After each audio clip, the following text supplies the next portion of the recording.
Friends, आज का दिन तो मैन इन ग्रीन के लिए रहा। जो भी ग्रीन कलर की ड्रेस वाली तीन टीम्स थी, उन तीनों टीम्स ने अपने अपने मैचेस जीते। साउथ अफ्रीका, पाकिस्तान और बांग्लादेश। तो इन तीनों के जो मैचेस हैं, इन तीनों के बारे में बात करेंगे, पर उससे पहले सीधा कल के मैच की पहले बात कर ली जाए। थोड़ी सी मैं आपको कल के मैच की अपनी प्रिडिक्शन दे दूं। कल सिर्फ एक ही मैच है, ऑस्ट्रेलिया वर्सेस आयरलैंड। और इसमें मुझे कोई उलटफेर होता नजर नहीं आ रहा। ऑस्ट्रेलिया फॉर्म में आ गई है और ऑस्ट्रेलिया ये मैच जीतेगी, मुझे इसमें कोई संदेह नहीं है। So my prediction is in favour of Australia. Australia Ireland को मैच हरा देगी। और फिर आज के मैचेस की बात करें तो सबसे पहले तो India versus south Africa match की बात करते हैं। साउथ अफ्रीका ये मैच जीतने में सफल रही और मैं इस रिजल्ट से सरप्राइज नहीं हूं। मेरे अकॉर्डिंग इन कंडीशंस में साउथ अफ्रीका की टीम ही सुपीरियर थी, ये मैंने अपने प्रीव्यू वीडियो में भी बोला था। सो साउथ अफ्रीका के ही जीतने के ज्यादा चांस थे, पर इंडिया ने भी अच्छी टक्कर दी। मैच में इंडिया के भी चांसेस थे, खास तौर से जब इंडिया ने तीन इनकी भी विकेटें जल्दी गिरा दी थी और उसके बाद सिचुएशन टाइट थी। मार्करम और मिलर एक अच्छी पार्टनरशिप बनाने की कोशिश कर रहे थे, पर स्कोर अभी आधा भी उन्होंने कवर नहीं किया था और इंडिया ने दो इंपॉर्टेंट चांस मिस कर दिए और वही इस मैच का टर्निंग पॉइंट था। मैच अगर इंडिया को जीतना था तो ये स्कोर इंडिया के पास कम था, तो ऐसे में आप इतने क्रूशियल इजी चांसेस मिस नहीं कर सकते। जो कोहली ने मार्करम की कैच छोड़ी एक तो वहां, और उसके तुरंत बाद फिर रोहित ने मिलर का रनआउट, एक इजी रनआउट छोड़ दिया जो कि बहुत पास आके भी वो हिट नहीं कर पाया। तो जहां ये दोनों चांसेस इंडिया ने मिस कर दिए तो वहीं पर क्लियर हो गया था कि अगर कोई चांस इंडिया का और बन रहा था ये मैच जीतने का, तो वो भी अब हाथ से निकल गया और मैच फिर अफ्रीका ने ही जीतना था। और यहां पर मुझे लगा कि इस बार लक ने भी अफ्रीका का साथ दिया। जिस तरीके से कोहली से कैच छूटी, कोहली बहुत अच्छा फील्डर है और रोहित भी इतनी पास से उसने निशाना छोड़ दिया, नहीं लगा पाया, तो किस्मत भी साउथ अफ्रीका के साथ थी, जो कि आमतौर पे वर्ल्ड कप्स में साउथ अफ्रीका का साथ नहीं देती किस्मत। बट इस बार साथ थी और इसलिए मुझे लग रहा है कि अगर किस्मत ने भी अफ्रीका का साथ देना शुरू कर दिया है तो साउथ अफ्रीका इस वर्ल्ड कप में फिर बहुत डेंजरस टीम साबित हो सकती है, खिताब की प्रबल दावेदार हो सकती है। जिस तरीके से आज जीती है तो सेमीफाइनल में जगह इनकी अब लगभग पक्की लग रही है। अब इनके दो ही मैचेस है, एक पाकिस्तान के खिलाफ है और अगर उसी को जीत जाती है तो सीधा सेमीफाइनल में एंटर हो जाएगी, पर उसके बाद इनका हल्की टीम से मैच है, तो दो में से एक ही मैच जीतना है अफ्रीका को, जो ये जीत ही जाएंगे।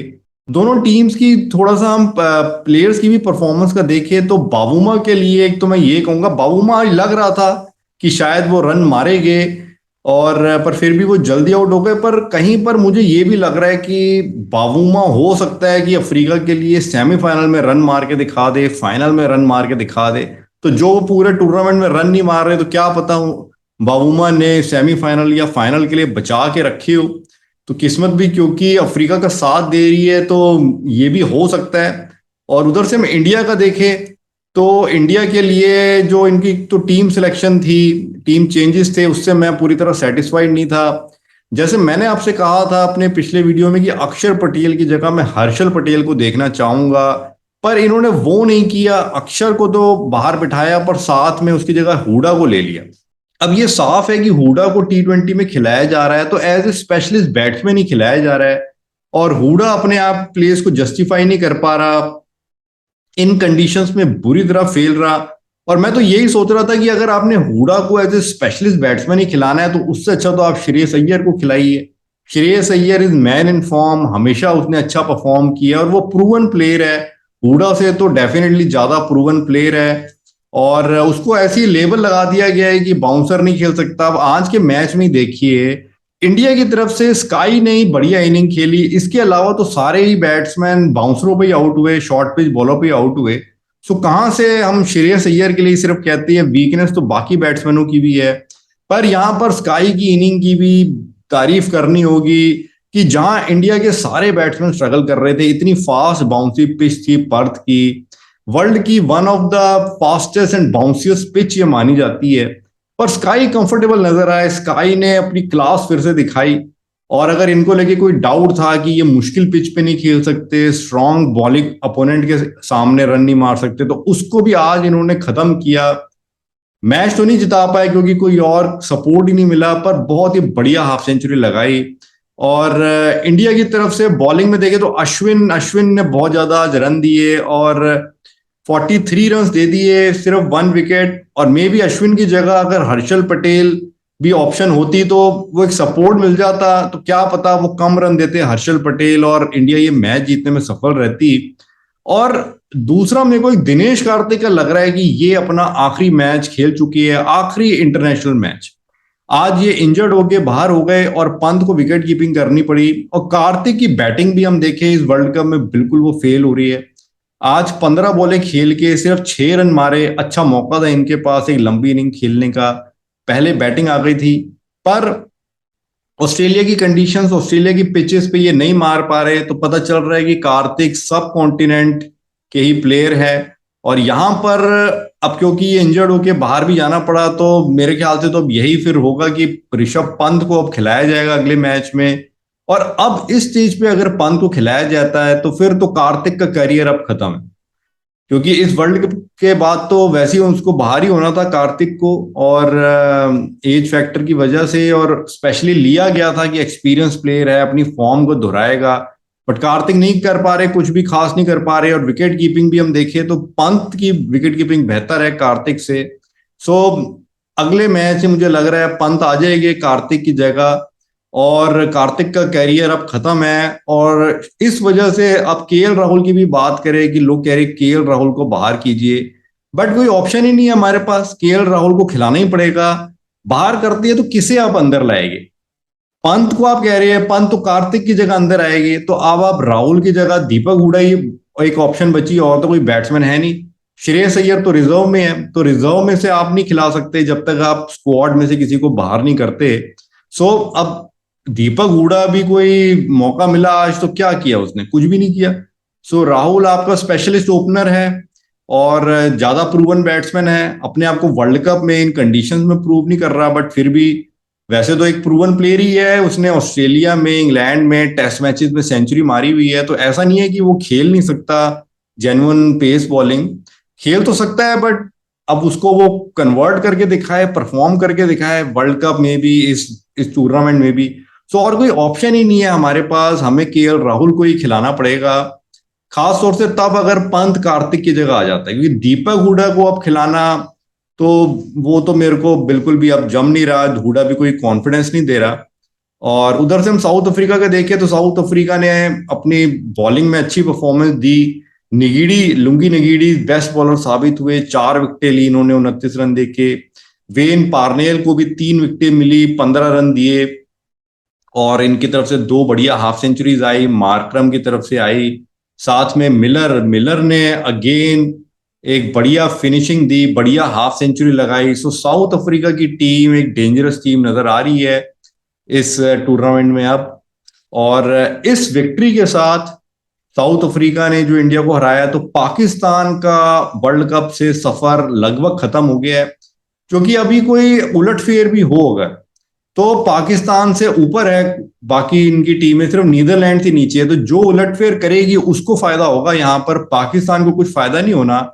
सो पाकिस्तान के लिए तो ये अब वर्ल्ड कप खत्म है, और जो इनके अब 2 मैचेस है तो वो फॉर्मेलिटीज ही है, एक साउथ अफ्रीका से और एक और इनका मेरे ख्याल से वो देखना पड़ेगा किसके साथ है, मेरे ख्याल से हाँ बांग्लादेश के साथ है। पर आज इनका नीदरलैंड्स के साथ था, और नीदरलैंड्स को हरा के पाकिस्तान ने अपने फैंस को कुछ खुशी दी, पर मे भी खुशी ना सही पर इज्जत तो बचाई। और ऑस्ट्रेलिया में अपनी पहली T20 इंटरनेशनल में इन्होंने विक्ट्री हासिल की है आज का मैच जीत के। और मैं इनके इस मैच में खास तौर से मोहम्मद रिजवान के लिए बात करना चाहूंगा। मोहम्मद रिजवान ने मुझे काफी इंप्रेस किया। आज का भी जो मैच था उसी ने हाईएस्ट स्कोर मारे, उसी का स्ट्राइक रेट भी सबसे अच्छा था, हालांकि बहुत ज्यादा नहीं था, 120-22 का था, पर उसी का बेस्ट स्ट्राइक रेट था, उसी ने सबसे ज्यादा रन मारे, उसी ने मैच जिताया। और मैं पाकिस्तानी यूट्यूबर्स का देखता हूं कि ये मोहम्मद रिजवान की सबसे ज्यादा बुराई करते हैं कि वो स्लो खेलता है, अपने लिए खेलता है।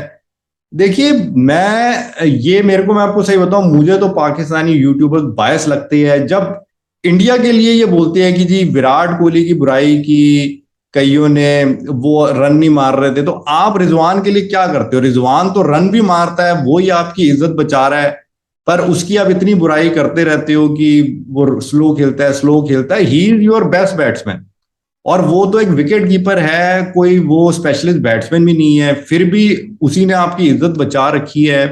अब रिजवान कोई विव रिचर्ड्स या विराट कोहली या सचिन तेंदुलकर थोड़ी है कि आप उससे एक्सपेक्ट करो कि वो 170-80 के स्ट्राइक रेट से भी रन मारेगा, हर मैच में हाफ सेंचुरी भी मारेगा। वो तो विकेट कीपर है, विकेट कीपर होके इतना अच्छा योगदान देता है बैटिंग से, तो आपके बाकी जो 5 बैट्समैन और आप खिलाते हो नंबर 6 तक, वो क्या करते हैं?